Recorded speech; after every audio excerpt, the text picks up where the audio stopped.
행복한 하루를 여는 아침 묵상, 오늘 7월 5일 화요일 아침입니다. 사무엘상 14장을 함께 읽겠습니다. 하루는 사울의 아들 요나단이 자기의 무기를 든 소년에게 이르되 우리가 건너편 블레셋 사람들의 부대로 건너가자 하고 그의 아버지에게는 아뢰지 아니하였더라. 사울이 기브와 변두리 미그론에 있는 석류나무 아래에 머물렀고 함께한 백성은 600명 가량이며 아히야는 에봇을 입고 거기 있었으니 그는 이가봇의 형제 아히두베의 아들이요 비누아스의 손자여 실로에서 여호와의 제사장이 되었던 엘리의 증손이었더라. 백성은 요나단이 간 줄을 알지 못하니라. 요나단이 블레셋 사람에게로 건너가려 하는 어기 사이 이쪽에는 험한 바위가 있고 저쪽에는 험한 바위가 있는데 하나의 이름은 보세스요 하나의 이름은 세네라. 한 바위는 북쪽에서 믹마스 앞에 일어섰고 하나는 남쪽에서 게바 앞에 일어섰더라. 요나단이 자기의 무기를 든 소년에게 이르되 우리가 이 할례 받지 않은 자들에게로 건너가자 여호와께서 우리를 위하여 일하실까 하노라. 여호와의 구원은 사람이 많고 적음에 달리지 아니하였느니라. 무기를 든 자가 그에게 이르되 당신의 마음에 있는 대로 다 행하여 앞서 가소서. 내가 당신과 마음을 같이하여 따르리이다. 요나단이 이르되 보라 우리가 그 사람에게로 건너가서 그들에게 보이리니 그들이 만일 우리에게 이르기를 우리가 너희에게로 가기를 기다리라 하면 우리는 우리가 있는 곳에 가만히 서서 그들에게로 올라가지 말 것이요 그들이 만일 말하기를 우리에게로 올라오라 하면 우리가 올라갈 것은 여호와께서 그들을 우리 손에 넘기셨음이니 이것이 우리에게 표징이 되리라 하고 둘이 다 블레셋 사람들에게 보임에 블레셋 사람이 이르되 보라 시브리 사람이 그들이 숨었던 구멍에서 나온다 하고 그 부대 사람들이 요나단과 그의 무기를 든 자에게 이르되 우리에게로 올라오라 너희에게 보여줄 것이 있느니라 한지라. 요나단이 자기의 무기를 든 자에게 이르되 나를 따라 올라오라 여호와께서 그들을 이스라엘의 손에 넘기셨느니라 하고 요나단이 손발로 기어 올라갔고 그 무기를 든 자도 따랐더라. 블레셋 사람들이 요나단 앞에서 엎드러짐에 무기를 든 자가 따라가며 죽였으니 요나단과 그 무기를 든 자가 반나절가리 땅 안에서 처음으로 쳐 죽인 자가 20명 가량이라. 들에 있는 진영과 모든 백성들이 공포에 떨었고 부대와 노략군들도 떨었으며 땅도 진동하였으니 이는 큰 떨림이었더라. 베냐민 기브아에 있는 사울의 파수꾼이 바라본즉 허다한 블레셋 사람들이 무너져 이리저리 흩어지더라. 사울이 자기와 함께한 백성에게 이르되 우리에게 누가 나갔는지 점호하여 보라 하여 점호한즉 요나단과 그의 무기를 든 자가 없어졌더라. 사울이 아히야에게 이르되 하나님의 궤를 이리로 가져오라 하니 그때 하나님의 궤가 이스라엘 자손과 함께 있음이니라. 사울이 제사장에게 말할 때 블레셋 사람들의 진영의 소동이 점점 더한지라. 사울이 제사장에게 이르되 내 손을 거두라 하고 사울과 그와 함께한 모든 백성이 모여 전장에 가서 본즉 블레셋 사람들이 각각 칼로 자기의 동무들을 치므로 크게 혼란하였더라. 전에 블레셋 사람들과 함께 하던 히브리 사람이 사방에서 블레셋 사람들과 함께 진영에 들어왔더니 그들이 돌이켜 사울과 요나단과 함께 한 이스라엘 사람들과 합하였고 에브라임 산지에 숨었던 이스라엘 모든 사람도 블레셋 사람들이 도망함을 듣고 싸우러 나와서 그들을 추격하였더라. 여호와께서 그날에 이스라엘을 구원하심으로 전쟁이 벳아웬을 지나니라. 이날에 이스라엘 백성들이 피곤하였으니 이는 사울이 백성에게 맹세시켜 경계하여 이르기를 저녁 곧 내가 내 원수에게 보복하는 때까지 아무 음식물이든지 먹는 사람은 저주를 받을지어다 하였음이라. 그러므로 모든 백성이 음식물을 맛보지 못하고 그들이 다 수풀에 들어간즉 땅에 꿀이 있더라.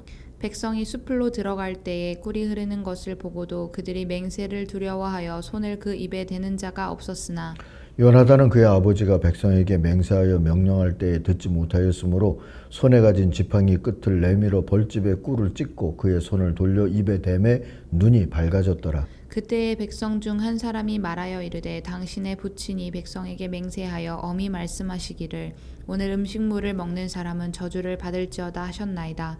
그러므로 백성이 피곤하였나이다 하니 요나단이 이르되 내 아버지께서 이 땅을 곤란하게 하셨도다. 보라 내가 이 꿀 조금을 맛보고도 내 눈이 이렇게 밝아졌거든. 하물며 백성이 오늘 그 대적에게서 탈취하여 얻은 것을 임의로 먹었더라면 블레셋 사람을 살육함이 더욱 많지 아니하였겠느냐. 그날의 백성이 믹마스에서부터 아얄론에 이르기까지 블레셋 사람들을 쳤으므로 그들이 심히 피곤한지라. 백성이 이에 탈취한 물건에 달려가서 양과 소와 송아지들을 끌어다가 그것을 땅에서 잡아 핏째 먹었더니 무리가 사울에게 전하여 이르되 보소서 백성이 고기를 핏째 먹어 여호와께 범죄하였나이다. 사울이 이르되 너희가 믿음 없이 행하였도다. 이제 큰 돌을 내게로 굴려오라 하고 또 사울이 이르되 너희는 백성 중에 흩어져 다니며 그들에게 이르기를 사람은 각기 소와 양을 이리로 끌어다가 여기서 잡아 먹되 핏째로 먹어 여호와께 범죄하지 말라 하매 그 밤에 모든 백성이 각각 자기의 소를 끌어다가 거기서 잡으니라. 사울이 여호와를 위하여 제단을 쌓았으니 이는 그가 여호와를 위하여 처음 쌓은 제단이었더라. 사울이 이르되 우리가 밤에 블레셋 사람들을 추격하여 동틀 때까지 그들 중에서 탈취하고 한 사람도 남기지 말자. 무리가 이르되 왕의 생각에 좋은 대로 하소서 할 때에 제사장이 이르되 이리로 와서 하나님께로 나아가사이다 하매 사울이 하나님께 묻자오되 내가 블레셋 사람들을 추격하리이까 주께서 그들을 이스라엘의 손에 넘기시겠나이까 하되 그날에 대답하지 아니하시는지라. 사울이 이르되 너희 군대의 지휘관들아 다 이리로 오라. 오늘 이 죄가 누구에게 있나 알아보자. 이스라엘을 구원하신 여호와께서 살아계심을 두고 맹세하노니 내 아들 요나단에게 있다 할지라도 반드시 죽으리라 하되 모든 백성 중 한 사람도 대답하지 아니하매 이에 그가 온 이스라엘에게 이르되 너희는 저쪽에 있으라. 나와 내 아들 요나단은 이쪽에 있으리라. 백성이 사울에게 말하되 왕의 생각에 좋은 대로 하소서 하니라. 이에 사울이 이스라엘의 하나님 여호와께 아뢰되 원하건대 실상을 보이소서 하였더니 요나단과 사울이 뽑히고 백성은 면한지라. 사울이 이르되 나와 내 아들 요나단 사이에 뽑으라 하였더니 요나단이 뽑히니라. 사울이 요나단에게 이르되 내가 행한 것을 내게 말하라. 요나단이 말하여 이르되 내가 다만 내 손에 가진 지팡이 끝으로 꿀을 조금 맛보았을 뿐이오나 내가 죽을 수밖에 없나이다. 사울이 이르되 요나단아 내가 반드시 죽으리라. 그렇지 않으면 하나님이 내게 벌을 내리시고 또 내리시기를 원하노라 하니 백성이 사울에게 말하되 이스라엘의 이 큰 구원을 이룬 요나단이 죽겠나이까 결단코 그렇지 아니하니이다. 여호와의 살아계심을 두고 맹세하옵나니 그의 머리털 하나도 땅에 떨어지지 아니할 것은 그가 오늘 하나님과 동력하였음이니라 하여 백성이 요나단을 구원하여 죽지 않게 하니라. 사울이 블레셋 사람들 추격하기를 그치고 올라가매 블레셋 사람들이 자기 곳으로 돌아가니라. 사울이 이스라엘 왕 위에 오른 후에 사방에 있는 모든 대적 곧 모압과 암몬 자손과 에돔과 소바의 왕들과 블레셋 사람들을 쳤는데 향하는 곳마다 이겼고 용감하게 아말렉 사람들을 치고 이스라엘을 그 약탈하는 자들의 손에서 건졌더라. 사울의 아들은 요나단과 이스위와 말기수하여 그의 두 딸의 이름은 이러하니 맏딸의 이름은 메라비요 작은 딸의 이름은 미갈이며 사울의 아내의 이름은 아히노아미니 아히마아스의 딸이요 그의 군사령관의 이름은 아브넬이니 사울의 숙부넬의 아들이며 사울의 아버지는 기스요 아브넬의 아버지는 네리니 아비엘의 아들이었더라. 사울이 사는 날 동안에 블레셋 사람과 큰 싸움이 있었으므로 사울이 힘센 사람이나 용감한 사람을 보면 그들을 불러 모았더라. 아멘. 예, 제법 긴 장이었어요.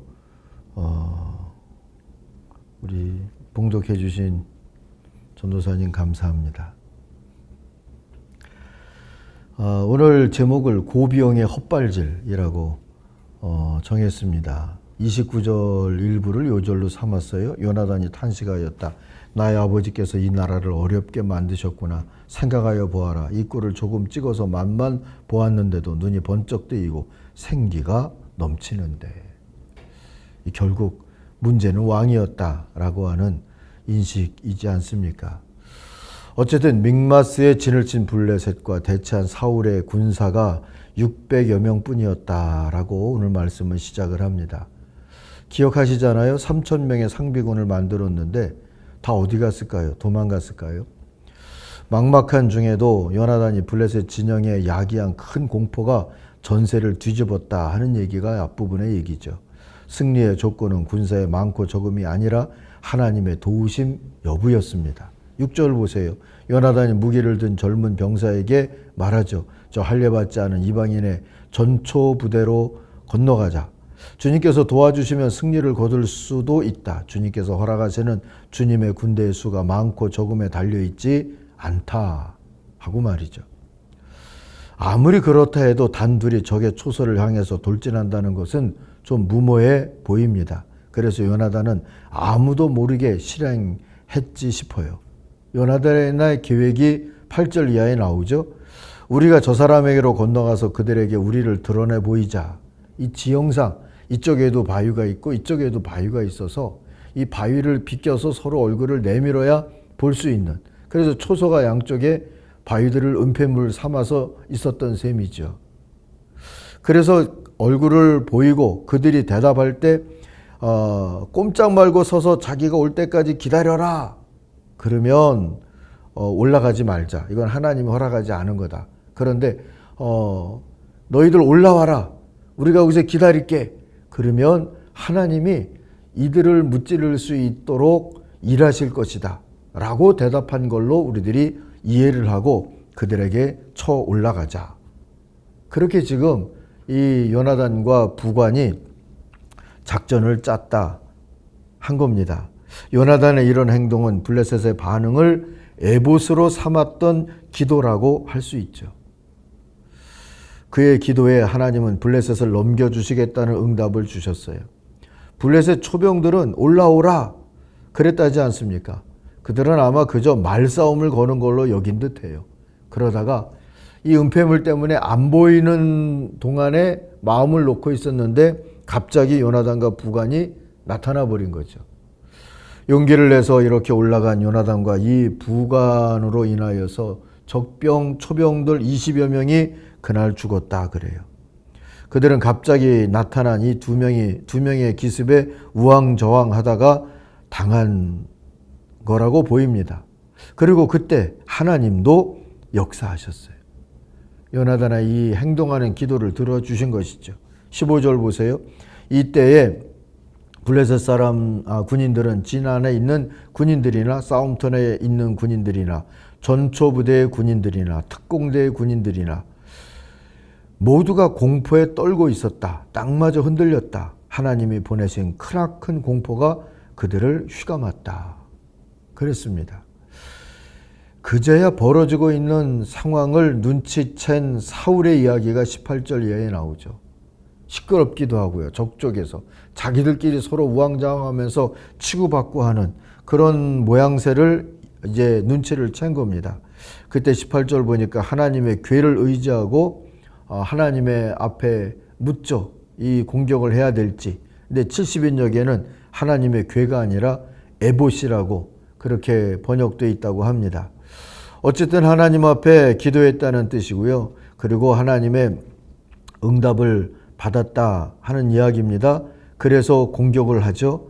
달아났던 군사들도 합세를 한 걸로 보이고요. 21절에서 보면 블레셋 정복지에 살다가 블레셋의 징집이 된 이스라엘 자손들, 시브리 사람들도 합세한 걸로 보입니다.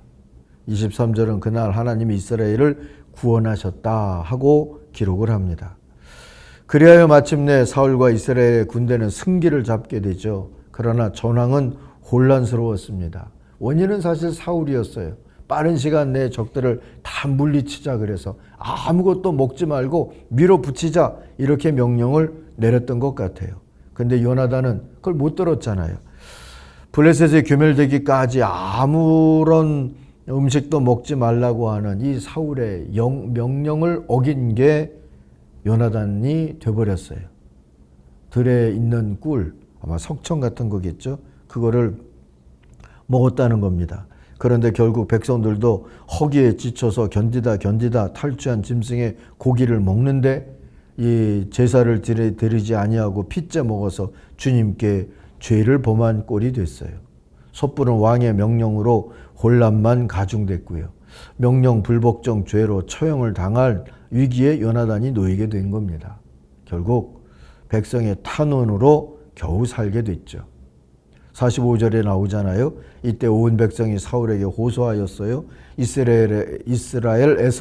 이스라엘에게 이렇게 큰 승리를 안겨준 요나단을 죽여서야 되겠습니까? 절대로 그럴 수 없습니다. 주님께서 살아계심을 걸고 맹세합니다. 그의 머리털 하나도 땅에 떨어져서는 안 됩니다. 그는 오늘 하나님과 함께 이 일을 이루어 놓은 사람이기 때문입니다. 백성들이 이렇게 요나단을 살려내어 그는 죽지 않았다 했습니다. 오늘 말씀을 보면 사울이 자발적으로 예배를 먼저 한 적은 없었던 것 같아요. 문제가 생기고 이것이 어떻게 이익으로 될까 하고 계산하기 위해서 예배를 드리곤 했다 하는 것을 볼 수 있어요. 기도를 하든지 뭐 그렇게 하든지. 요나단을 죽이는 것도 영을 세운다, 이것에 관심이 있었던 것이 아니라 이렇게 요나단을 죽였다가는 백성이 뭔가 좀 시위를 일으키거나 반란을 일으킬 수도 있겠다, 이런 계산을 했었을 거예요. 그래서 그를 살려주었다 하고 우리가 볼 수 있죠.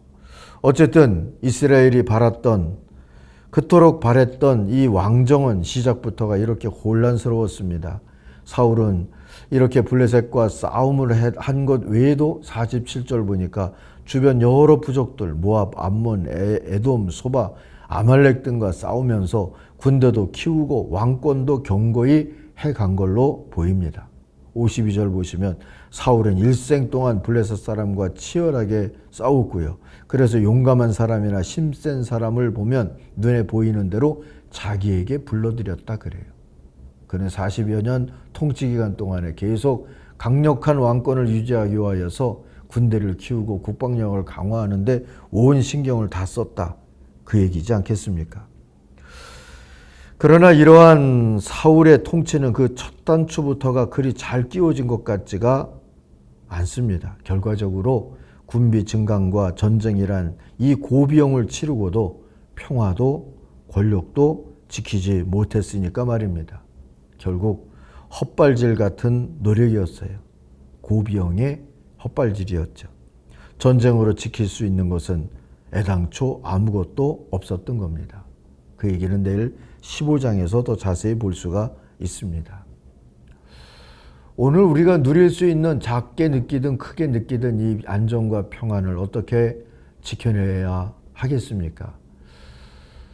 단추를 잘 끼울 수 있는, 우리 새 정부가 평화로 평화를 지킬 수 있는 그런 단추도 잘 끼울 수 있는 정부가 되게 해달라고도 기도해야 될 것 같고요. 온 세상이 지금도 전쟁의 소식을 계속 이어가게 만드는 이 전쟁광들이 자신들의 이 무모함을 깨닫고 또 길을 바꿀 수 있도록 또 우리가 기도해야 할 때다라고 깨닫습니다. 기도할 때 하나님 우리들에게 은혜와 사랑과 지혜로 함께해 주실 줄 믿습니다. 기도하겠습니다. 하나님 아버지, 걸음걸음 지도해 주시는 주님 앞에 우리의 걸음을 맡깁니다. 평화의 때에 평화로 평화를 지켜갈 줄 아는 이 시대가 되도록 하나님 인도해 주시옵소서. 또 하나님, 이곳저곳에서 전쟁의 소리들이 계속 들리고 있습니다. 주여, 이 시대를 불쌍히 여겨주시고 또 하나님의 평강을 허락하여 주옵소서. 예수님의 이름으로 기도하옵나이다. 아멘. 하늘에 계신 우리 아버지, 아버지의 이름을 거룩하게 하시며 아버지의 나라가 오게 하시며 아버지의 뜻이 하늘에서와 같이 땅에서도 이루어지게 하소서. 오늘 우리에게 일용할 양식을 주시고 우리가 우리에게 잘못한 사람을 용서하여 준 것 같이 우리 죄를 용서하여 주시고 우리를 시험에 빠지지 않게 하시고 악에서 구하소서. 나라와 권능과 영광이 영원히 아버지의 것입니다. 아멘. 각자 기도하겠습니다.